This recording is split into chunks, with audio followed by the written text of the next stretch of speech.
Sir, ये मिले हुए 30 दिनों के अंदर अगर बाई इलेक्शन विनर का डिक्लेयर कर दिया जाता है, उस मामले में क्या रहेगा, मतलब कानूनी ये हुआ है पहले, कर दिया जाता नहीं, ये हुआ है पहले। अभी मैंने बताया आपको लक्षद्वीप का उदाहरण। My question is more in the nature of a clarification. Suppose you get a stay on the conviction by a higher court. Does the disqualification gets annulled automatically? Which means, is his membership restored automatically? My view is yes. एक प्रावधान है हमारे संविधान में 103। उस प्रावधान के अंतर्गत डिस्क्वालिफिकेशन जिसको कहते हैं, जहां सांसद का सवाल है, वहां सिर्फ माननीय राष्ट्रपति कर सकता है। ये लिखा है प्रावधान में, किसमें? संविधान के प्रावधान। और साथ साथ ये लिखा है कि संविधान के प्रावधान के अंतर्गत जब राष्ट्रपति करता है तो उसको पहले एक सुझाव, एक रिकमेंडेशन लेना पड़ता है चुनाव आयोग से। ये तो मानी हुई बात है कि इस बार राहुल गांधी के विषय में नहीं हुआ, ये न कुछ पहले विषयों में ऐसा हुआ है। अब इसमें जो दूसरा पक्ष है वो ये है कि चुनाव आयोग का मानना है, और चुनाव आयोग इसी प्रक्रिया को फॉलो करती है और केसेस में, कि जब कन्विक्शन कोर्ट द्वारा है, न्यायपालिका द्वारा है, तो राष्ट्रपति के पास जाने की आवश्यकता नहीं है। इसलिए हम चुनाव आयोग उसको कभी भी नोटिफाई कर सकते हैं। हमें राष्ट्रपति के पास सुझाव लेके जाना और राष्ट्रपति की अनुमति लेने की आवश्यकता नहीं है। जो रोचक कानूनी मुद्दा इस पे उठता है वो ये है कि संविधान में जो लिखा है 103 में स्पष्ट लिखा है, उसको क्या चुनाव आयोग तो क्या उच्चतम न्यायालय भी क्या बदल सकता है?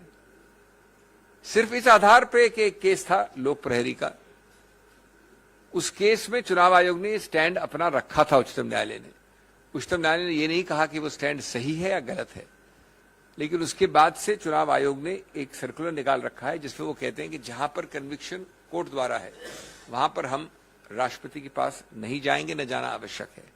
तो ये एक विरोधाभास है। संविधान के टेक्स्ट को आप ज्यादा महत्व देंगे या चुनाव आयोग की प्रक्रिया को? इसका उत्तर मैं समझता हूं सीधा है। तो ये भी एक शायद त्रुटि है इस प्रकार के 24 घंटे में निकाले हुए चुनाव आयोग के नोटिफिकेशन की। श्री राहुल गांधी, हम सब जानते हैं, ने निडरता से बार बार संसद के अंदर और संसद के बाहर अपने विचार रखे हैं, जनहित में रखे हैं, जनता के सामने रखे हैं, जनता के लिए रखे हैं। उन्होंने सामाजिक, आर्थिक, राजनीतिक, विदेश नीति इत्यादि इत्यादि सब मुद्दों पे पूरा बोला है, बिना झिझक के बोला है। और वो आज उसकी कीमत चुका रहे हैं, क्योंकि उनके सवाल, उनके वक्तव्य अच्छे नहीं लगते उन लोगों को जिन्होंने वो गलतियां की हैं, जिसके बारे में विवरण करते हैं श्री राहुल गांधी। कभी डिमोनेटाइजेशन ले लें, कभी चीन को क्लीन चिट का मामला ले लें, कभी जीएसटी ले लें। ये सब मुद्दे वो हैं और इनके अलावा और भी हैं जो इस सरकार को, जिनसे घिन्न है और जो उठाते हैं उनको दंडित करना उनका अनिवार्य रूल है। राहुल गांधी विदेश जाते हैं तो बोल नहीं सकते। एक झूठे आडंबरी राष्ट्रवाद के आधार पर उनकी आवाज को रोका जाता है। एक अजीबोगरीब बनाई हुई बनावटी राष्ट्रवाद का बहाना लेकर उन पे आरोप लगाए जाते हैं।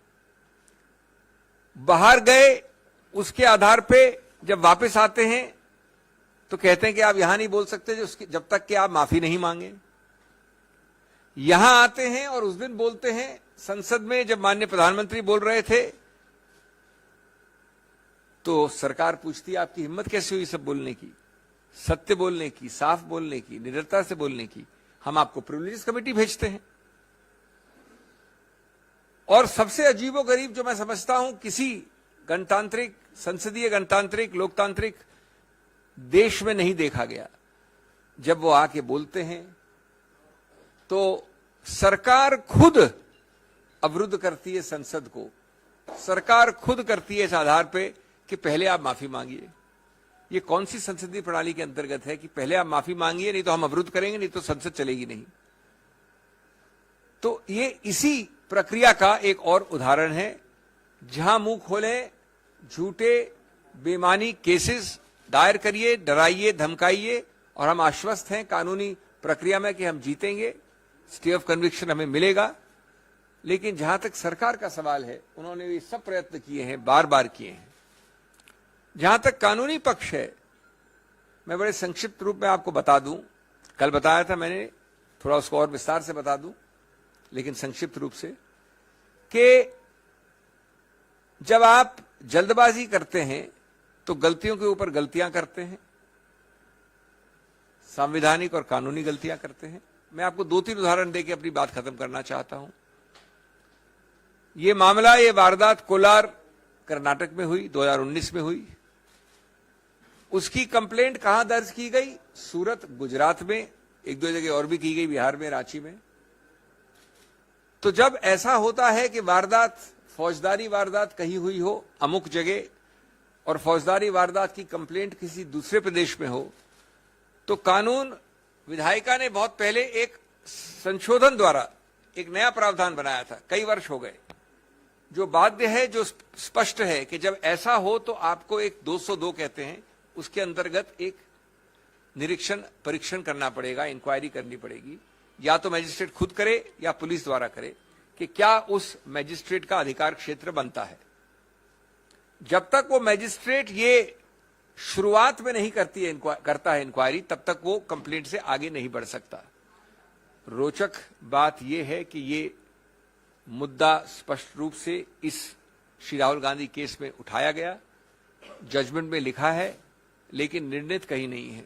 ये इंक्वायरी कहीं नहीं हुई गुजरात मैजिस्ट्रेट द्वारा, यद्यपि ये मामला आया है कोलार कर्नाटक से। ये एक उदाहरण है कई और अहम मुद्दों का के साथ। एक दूसरा उदाहरण, और आप अपनी कंक्लूजन लगा सकते हैं, जो मैं आपको 3 तारीखें देना चाहता हूं। एक विचित्र बात हुई, जो याचक है, इसमें कंप्लेनेंट है, वो अप्रैल में 2019 में कंप्लेंट फाइल करता है। 2021 जून में श्री राहुल गांधी उस मैजिस्ट्रेट के सामने पेश होते हैं जो सूरत का मैजिस्ट्रेट था, उस पर एक मिस्टर दवे थे। 1 साल तक रुकने के बाद याचक वापस एक अर्जी देता है कि श्री राहुल गांधी वापस पेश हो। जब मार्च 2022 यानी पिछले वर्ष वो दूसरी याचिका बार बार उनको बुलाकर तंग करने की प्रक्रिया पे मैजिस्ट्रेट वो खारिज कर देता है, तो याचक कंप्लेनेंट हाईकोर्ट जाता है और अपनी कंप्लेंट का खुद एक स्टे ले लेता है। अपनी कंप्लेंट का खुद स्टे कि ये आगे नहीं चलेगी। 1 साल तक वो पड़ी हुई है, 11 महीने से उसका कुछ नहीं करता है, सब कुछ ठीक है उसके लिए। अचानक वो वापस जाके फरवरी इस वर्ष फरवरी में, यानी पिछले महीने, हाईकोर्ट को कहता है कि साहब अब काफी एविडेंस आ गई है, अब मैं अपनी खुद का स्टे को वापस लेना चाहता हूं, स्टे को आप निरस्त कर दीजिए, यानी स्टे को स्टे कर दीजिए, स्टे को हटा दीजिए। हाईकोर्ट करता है और वापस जाके मैजिस्ट्रेट जो अभी तक बदल गया है, एक नया निर्णय आ जाता है जो अभी कल आया। आप अपने आप चित भी अपनी, पट भी अपनी, अपने आप लकीरों के बीच क्या हो रहा है समझ सकते हैं, संज्ञान कर सकते हैं। मैं अंत में ये कहूंगा, श्री राहुल गांधी की आवाज इतना आसान नहीं है दबाना। सर, ये मिले हुए 30 दिनों के अंदर अगर बाई इलेक्शन वायनाड का डिक्लेयर कर दिया जाता है, उस मामले में क्या रहेगा, मतलब कानूनी ये हुआ है पहले, कर दिया जाता नहीं, ये हुआ है पहले। अभी मैंने बताया आपको लक्षद्वीप का उदाहरण, उसका कानूनी प्रतिबंध लगाना पड़ेगा उस पर।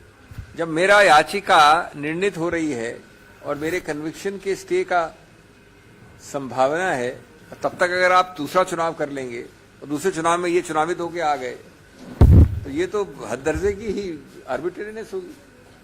तो बिल्कुल कोर्ट के दरवाजे खटखटाने पड़ेंगे। और कोई सवाल? Yes. My question is more in the nature of a clarification. Suppose you get a stay on the conviction by a higher court. Does the disqualification gets annulled automatically? Which means, is his membership restored automatically? My view is yes, but equally my expectation is no. No, what does My view precedent is say? that the foundation that there is nothing specific, because everything is not written down. Good governance, common sense, fair play is assumed by the writers who make the law and make the constitution. They don't write down that if X happens, then Y must automatically follow. But I am asking something which will appeal to your common sense. It is nobody's case that Rahul Gandhi's disqualification is based on anything, I repeat, anything other than a 2-year conviction in a case. That means the imarat is put on that conviction. जिस इमारत का आप अगर उसकी नींव हटा देंगे तो इमारत कैसे खड़ी होती है सिर्फ ये मोदी जी और सरकार जान सकती है। ऐसी और भी अपडेट्स के लिए प्ले स्टोर से डाउनलोड करें टीवी भारतवर्ष ऐप।